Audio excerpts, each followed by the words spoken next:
గుజరాత్లోని అహ్మదాబాద్లో జరిగిన ఘోర విమాన ప్రమాదంలో మృతుల సంఖ్య 246కు చేరింది. స్థానిక సర్దార్ వల్లభాయ్ పటేల్ ఇంటర్నేషనల్ ఎయిర్పోర్ట్ నుంచి లండన్ బయలుదేరిన Air India Boeing AI-171 Dreamliner takeoff అయిన 38 సెకండ్లలోనే కుప్పకూలింది. ఎయిర్పోర్టుకు సమీపాన మేఘానీ నగర్ ఏరియాలోని మెడికల్ కాలేజ్ హాస్టల్ బిల్డింగ్ పై ఫ్లైట్ క్రాష్ అయింది. ఒక్కసారిగా దట్టమైన పొగలతో భారీ పేలుడు జరిగింది. ఎయిర్ ఇండియా ఫ్లైట్ క్రాష్ ఘటనలో మొత్తం 246 మంది చనిపోయారు. విమానంలో ప్రయాణిస్తున్న 242 మందిలో ఒక్కరే బతికి బయటపడ్డారు. మిగిలిన 241 మంది మృతి చెందారు. కాలేజ్ బిల్డింగ్ క్యాంటీన్లో లంచ్ చేస్తున్న 5 మెడికోలు ఘటనలో ప్రాణాలు కోల్పోయారు. దేశ చరిత్రలో ఇదే అతిపెద్ద ఫ్లైట్ యాక్సిడెంట్ అని ఏవియేషన్ అధికారులు చెప్పారు.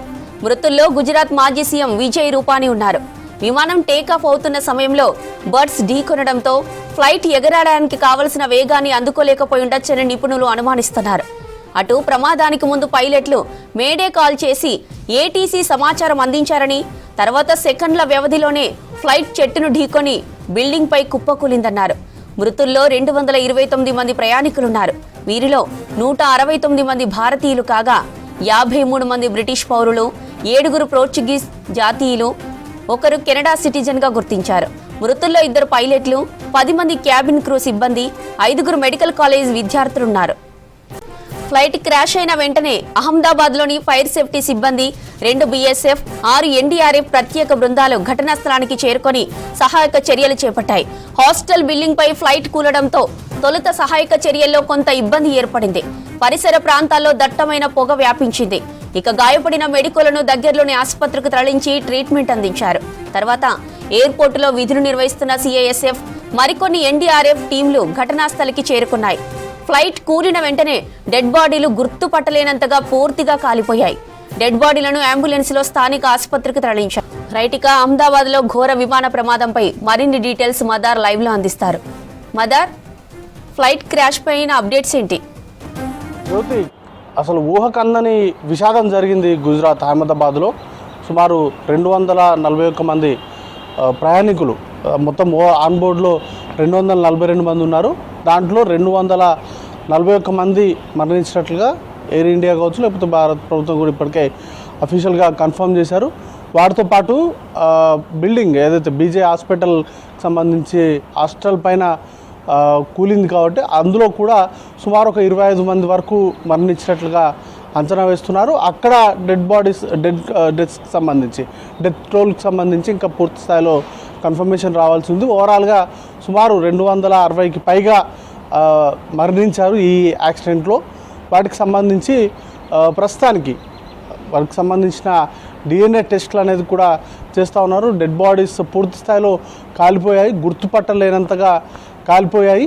దానికి ఫ్లైట్కి సంబంధించి ఫ్లైట్లో ఆన్బోర్డ్లో ఉన్నటువంటి ప్రయాణికుల చార్ట్ ఆధారంగా చేసుకొని వారి కుటుంబ సభ్యుల నుంచి DNA శాంపిల్స్ని కలెక్ట్ చేసుకున్నారు. వాటితో పాటు సుమారు 1000కి పైగా DNA శాంపిల్స్ని కలెక్ట్ చేసినట్టుగా చెప్తా ఉన్నారు.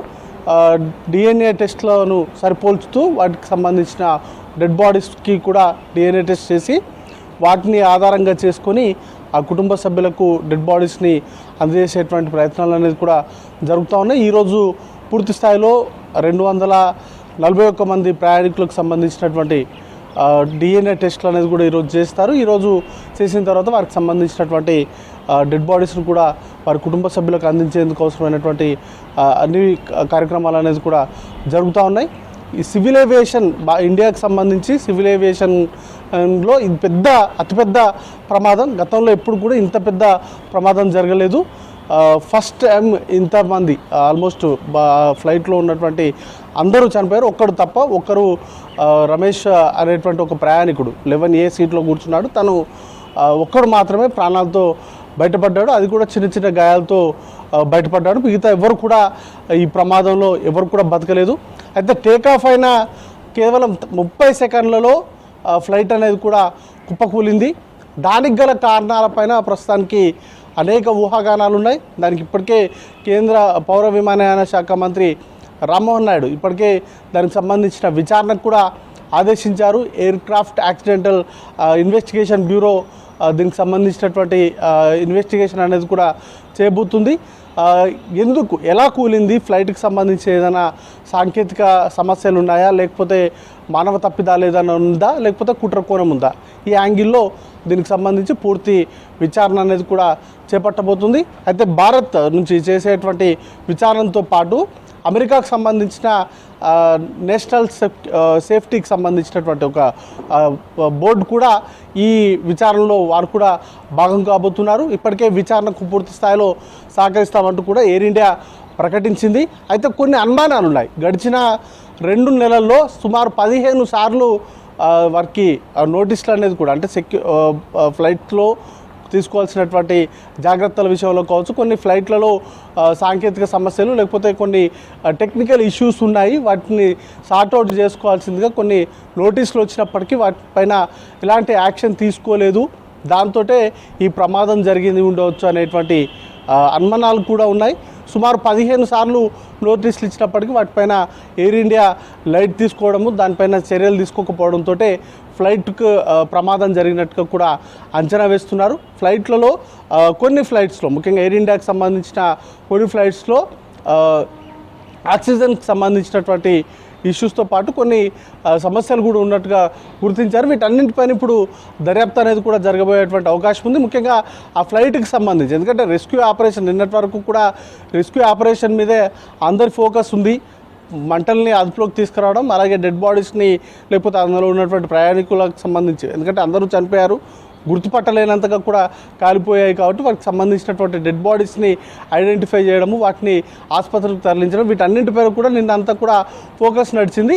ఇక ఇప్పటి నుంచి వాటికి సంబంధించి ముఖ్యంగా కాక్పిట్లో వాయిస్ రికార్డర్ ఉంటుంది, బ్లాక్ బాక్స్ని స్వాధీనం చేసుకుంటే దాంట్లో చివరి నిమిషాల్లో విమానం పేలిపోయేటువంటి చివరి నిమిషాల్లో ఏం జరిగిందనే దానిపైన ఒక క్లారిటీ అనేది కూడా వస్తుంది. అప్పటికే ఫ్లైట్ టేక్ ఆఫ్ కాగానే 30 సెకండ్స్లోనే అంటే అసలు వారికి స్పందించడానికి కూడా ఏదైనా సహాయం కోసం ప్రయత్నాలు చేసేటువంటి సమయం కూడా వెసులుబాటు కూడా లేనటువంటి పరిస్థితులు ఉన్నాయి.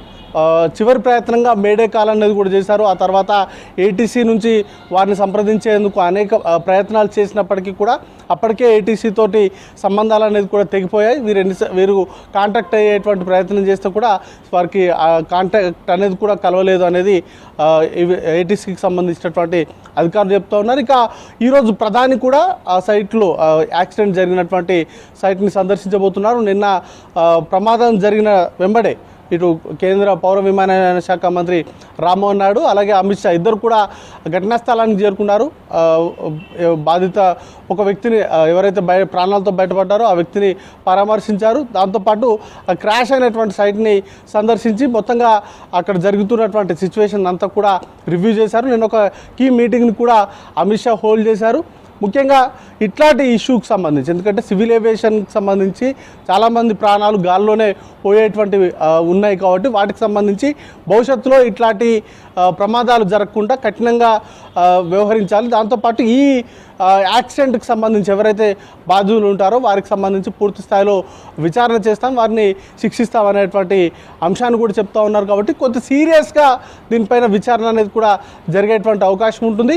అయితే ఈరోజు మాత్రం ఖచ్చితంగా, ఎందుకంటే నిన్నటితోటి రెస్క్యూ ఆపరేషన్ పూర్తి స్థాయిలో అయిపోయింది కాబట్టి ఇక ఈరోజు ప్రధాని విజిట్ ఉంటుంది. దాంతోపాటు మృతదేహాలకు అలాగే వారి కుటుంబ సభ్యులు ఇచ్చినటువంటి DNA శాంపిల్స్ని సరిపోల్చుతూ వాటికి సంబంధించినటువంటి టెస్టులు నిర్వహించి వారికి కుటుంబ సభ్యులకు ఆ డెడ్ బాడీస్ని అందించడం, వాటికి సంబంధించినటువంటి కార్యక్రమాలు ఉంటాయి. ఇక ఈ రోజు నుంచి ఆ దర్యాప్తు అనేది కూడా ముమ్మరంగా జరగబోతూ ఉంది. ఓవరాల్గా ఇష్యూకి సంబంధించి, ఎందుకంటే ఇటు బీజే హాస్పిటల్కి సంబంధించినటువంటి హాస్టల్ ధ్వంసమైంది, దాంతోపాటు ఇంతమంది మరణించారు, దాంట్లో కూడా కొంతమంది చనిపోయారు కాబట్టి వాటికి సంబంధించినటువంటి పూర్తి స్థాయిలో ఎంక్వైరీ కావచ్చు, అలాగే మరోవైపు ఆ డెడ్ బాడీస్ని వారి కుటుంబ సభ్యులకు అందించేటువంటి ఆ కార్యక్రమాలన్నీ కూడా ఈరోజు ఉంటాయి. జ్యోతి.